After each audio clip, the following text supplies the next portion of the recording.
What's up, everybody? It's Kenya, and welcome to Outer Space. More importantly, welcome to Monday. Y'all, I'm having an amazing Monday. I've had a great week. I had a wonderful weekend.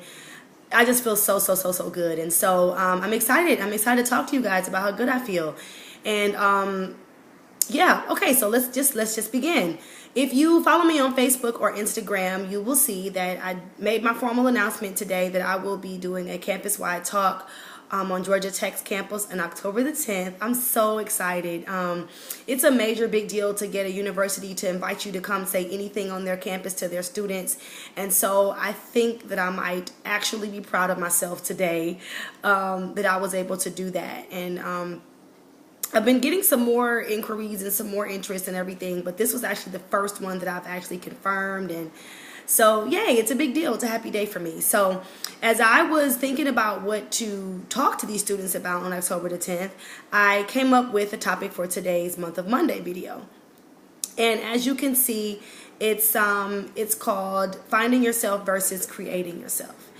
A lot of people may have seen that quote before. I've got it hanging downstairs in my office, actually. And I love that quote. And I live my life by that quote every day. And it's a message I want to give to these students on the 10th. And it's something I want to talk to you guys about today. And I kind of got introduced to this concept a couple years ago when I went to see Deepak Chopra at Georgia State. And he told this story. And he talked about how most of us, we spend so much of our time trying to be the things that we're not, that we neglect honing the things that we are. So he used the example of a math tutor versus a tennis coach. He said, what does a parent usually do if they have a child that's really terrible in math, but really great in tennis? Well, what they usually do is they get their child a math tutor. They don't think to get their child a tennis coach. Meaning they spend their time trying to correct whatever it is that they feel like is wrong versus spending their time trying to improve something that's already going well. And so I feel like in our lives in general, we tend to be that way. It's like the squeaky wheel always gets the oil. So things may be going wonderful in 3 out of 4 areas of our lives. And instead of us being focused on all the things that are going great and all the wonderful relationships that we have or all the wonderful the job that we have and all the income that we may be making, we look in the mirror, we pick at ourselves about our weight. Or say we've got really great fitness, but we're not in love with anyone. We start talking to ourselves about, I have a great body, but nobody likes me and nobody wants to be with me. And so we always kind of focus on that which is not going well versus trying to improve those things that are going well in our lives. And I really feel like, true happiness and creating yourself is really a balance of, yes, dealing with those things that you feel like are weaknesses, but also really playing up your strengths. Because for most of us, those areas that we feel weak in them because we have told ourselves a story about that thing for so long, and our confidence in that area is low.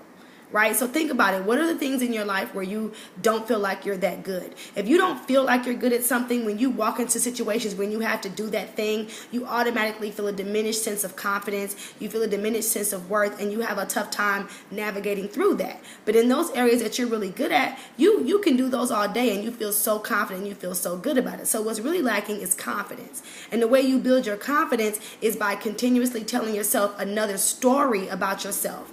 And sometimes you have to tell yourself that story in another arena. So for me, when I was struggling with,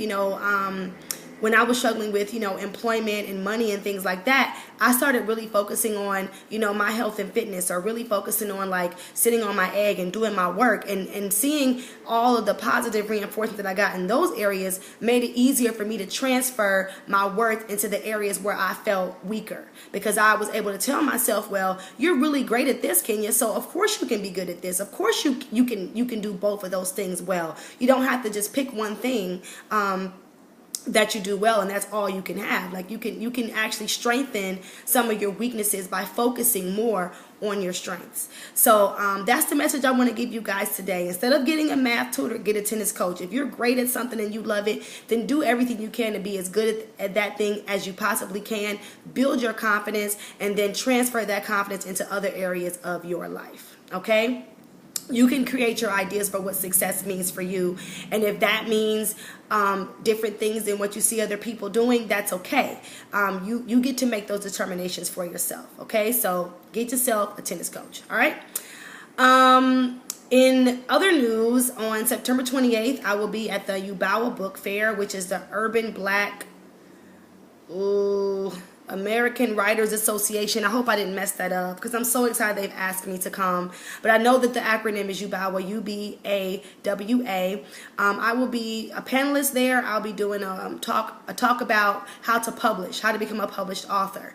And because I took both the traditional and the self-publishing route, I think I actually might have a lot to offer. So if you're interested in being a published author, please come by. The workshop is free.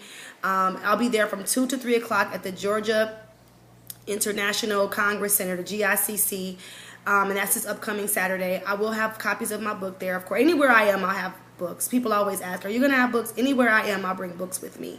Of course, October 10th, I'll be at Georgia Tech in the Student Center, and October 19th is the last of my 4-part series at Charis. I have enjoyed this 4-part series so much, and I'm so excited to be ending on destruction. Destruction is my favorite chapter of the book, one of the most painful chapters to write, but it was such a telling time for me, and it really facilitated my transcendence out of my addiction that I was dealing with for 16 years. So I do hope that you guys will join me for one or all of those events. I also would like to ask, if you like what you see, you like what you hear, please forward these videos, tell your friends, tell your family, and talk back to me. Let me know what you think. Post your comments. Bye.